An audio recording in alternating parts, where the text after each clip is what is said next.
పొలాలకు ఎందుకు రావాలా, ఎందుకు చెయ్యాలా అనేది ఒకసారి గమనించండి.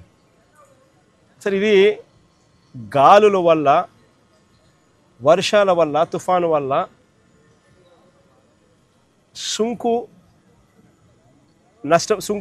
సుంకు విరిగిపోయిన ధాన్యం ఎన్యూమరేషన్ చేసేటప్పుడు ఏ అధికారైనా కూడా ఫస్ట్ పొలంలో అడుగు పెట్టాలి, పెట్టి చూడాలి.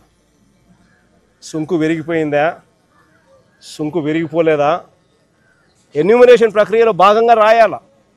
ఎందుకంటే సుంకు విరిగిపోతే తర్వాత ఇది పాలు పోసుకునే పరిస్థితి ఉండదు. తర్వాత జర్మినేషన్ ప్రాసెస్ ఆగిపోతుంది.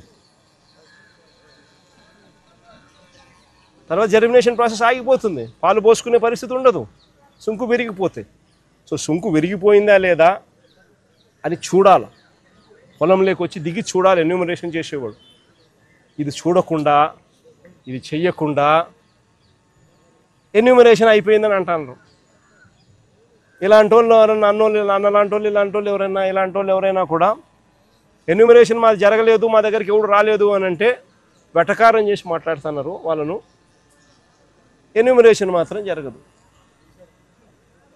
ఇంత దారుణంగా పంట జరుగుతుంది. పైగా ఇంకోటి ఏమంటున్నారో తెలుసా, ప్రతి రైతుకు ఈ మాదిరిగా అగ్రికల్చర్ ఆఫీసర్లు డైరెక్ట్గా ఈ మాదిరిగా మెసేజ్లు పంపించడము, ఈ మాదిరిగా ఆర్బీకేల దగ్గర నుంచి అగ్రికల్చర్ ఆఫీసర్లతో రైతులకు చెప్పిస్తూ ఉన్నారు. ఏమని, మీరు గన ఈ పత్రాలు సమర్పించిన వారి పొలాలకు మాత్రమే పంట నష్టం జాబితా తయారు చేయబడును.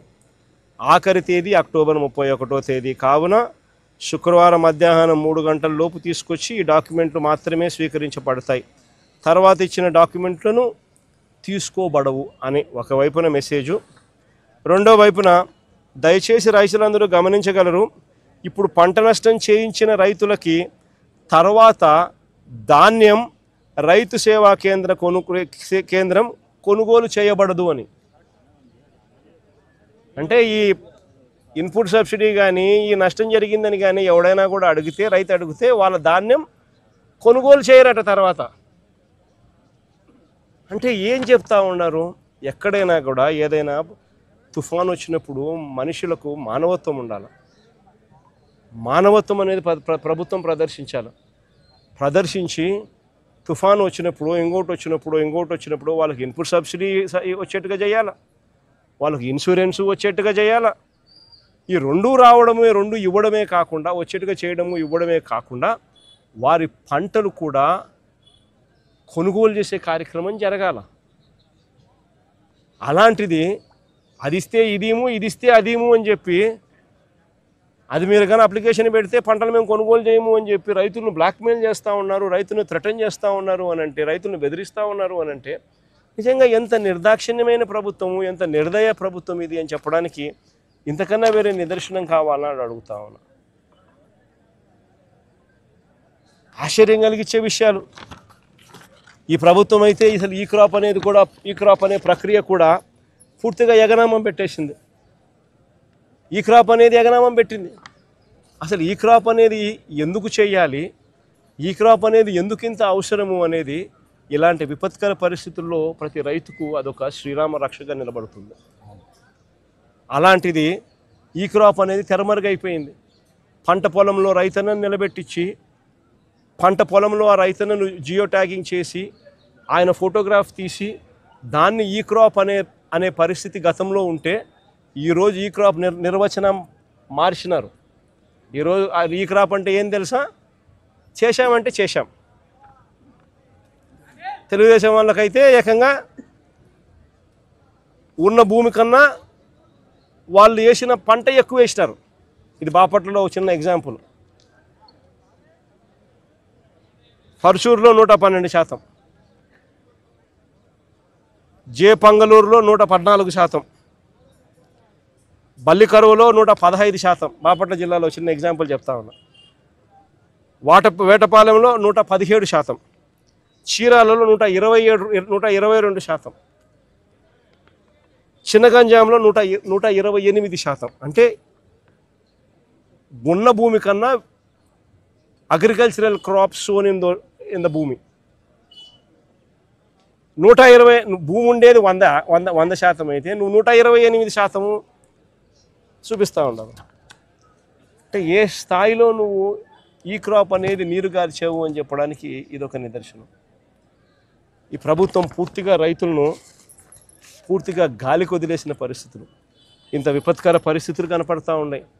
ఇంత విపత్కర పరిస్థితులు కనపడతా ఉంటే, విపత్కర పరిస్థితులు జరిగిన రోజు ముఖ్యమంత్రి అనే వ్యక్తి ఏం చేస్తాడు? ఓ రోజు అట్టా చేపల్లో తిరుగుతాడు, ఓ చోట ఆగుతాడు, తర్వాత మొత్తం చేపల్లో తిరుగుతాడు, మరుసటి రోజు లండన్ పోతాడు. ఆయన కొడుకు ఇంకొక ఆయన ఆస్ట్రేలియా నుంచి వస్తాడు, వచ్చి మరుసటి రోజు ముంబైలో క్రికెట్ చూడడానికి పోతాడు. ఈడేమో మన రైతుల పరిస్థితి ఏమో ఏడవలేక, కడుపులో బాధ ఉండి దాన్ని తట్టుకోలేక, నవ్వు రాక, ఇది పరిస్థితి వాళ్ళది. ఈ వారం రోజులు టైం ఇచ్చి వీళ్ళు ఏం చేస్తారు? మామూలుగా ఇంతకుముందు వైఎస్ఆర్సీపీ హయాంలో మా ప్రభుత్వ హయాంలో నేను ఒక మాట చెప్పేవాడిని అధికారులకు అందరికీ కూడా. ఏదైనా తుఫాన్ రాకమునుపు ఒక మాట చెప్పేవాడిని, తుఫాన్ రాకమునుపు అందరికీ స్పెషల్ ఆఫీసర్లను ఆ జిల్లాలకు వేసేవాళ్ళం, వేసి వాలంటీర్లు పనిచేసేవాళ్ళు, సచివాలయం సిబ్బంది పనిచేసేవాళ్ళు. మా ప్రభుత్వ హయాంలో ఏకంగా కలెక్టర్ల పరిధి డిస్ట్రిక్ట్ సైజ్ తగ్గించినాం. దానివల్ల ఎక్కువ కలెక్టర్లు, తక్కువ కాన్స్టిట్యున్సీకి ఎక్కువ కలెక్టర్లు వచ్చినారు, ఎక్కువ జేసీలు వచ్చినారు, దానివల్ల ఎక్కువ ఎస్పీలు వచ్చినారు, దానివల్ల మా ప్రభుత్వ హయాంలో సచివాలయాలు వచ్చినాయి. మా ప్రభుత్వ హయాంలో వాలంటీర్ల వ్యవస్థ ఉండేది, స్పెషల్ ఆఫీసర్లను వేసేవాళ్ళం. ప్రాణ నష్టం జరగకోకుండా ఖచ్చితమైన చర్యలు తీసుకోవాలని చెప్పి గట్టిగా చెప్పేవాళ్ళం. కలెక్టర్ల చేతుల్లో డబ్బులు పెట్టేవాళ్ళం, అన్ని రకాలుగా కలెక్టర్ల దగ్గర నుండి చూసుకోమని చెప్పేవాళ్ళం. ఎన్యూమరేషన్ తుఫాన్ అయిపోయిన వెంటనే ఎన్యూమరేషన్ వెంటనే జరిగేది. వారం రోజులు టైం ఇస్తున్నా, 10 రోజులు నేను టైం ఇస్తున్నా, తర్వాత నేనే వస్తా ముఖ్యమంత్రిగా. వచ్చి ఎక్కడికి వస్తున్నానో నేను చెప్పను, ఏదో ప్రాంతంలో తిరుగుతా. నేను తిరిగినప్పుడు కలెక్టర్ పనితీరు ఎలా ఉంది, పంట నష్టం గురించి ఎన్యూమరేషన్ ఎలా చేశారు, అన్ని సదుపాయాలు మీకు ఇచ్చినారా లేదా అని ఇలాంటి వివరాలు నేను ప్రజలను అడిగి తెలుసుకుంటా. ఏ ఒక్కరైనా కూడా కలెక్టర్ బాగా చేయలేదు అని అంటే మీ ఉద్యోగం పీకేస్తానని చెప్పి గట్టిగా చెప్పేవాళ్ళు. ఒక భయం ఉండేది. కలెక్టర్లతో పాటు ఎమ్మెల్యేలు మొత్తం తిరిగేవాళ్ళు. 10 రోజుల తర్వాత ముఖ్యమంత్రి, వారం 10 రోజుల తర్వాత ముఖ్యమంత్రి ఖచ్చితంగా వచ్చేవాడు. ఎక్కడికి వస్తాడో తెలియదు, ఖచ్చితంగా వచ్చేవాడు.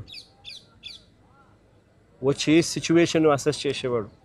ముఖ్యమంత్రి వస్తాడేమో అని చెప్పి కలెక్టర్లు ఎటువంటి తప్పిదం అనే దానికి అవకాశం లేకుండా ఇవ్వకుండా కలెక్టర్లు గట్టిగా చర్యలు తీసుకుంటూ ప్రతి అడుగులోనూ తప్పిదం అనేది లేకుండా పనిచేసేవాళ్ళు. ఈరోజు ప్రభుత్వం చేస్తూ ఉన్న పనితీరు గాలికి ఎగిరిపోయేది.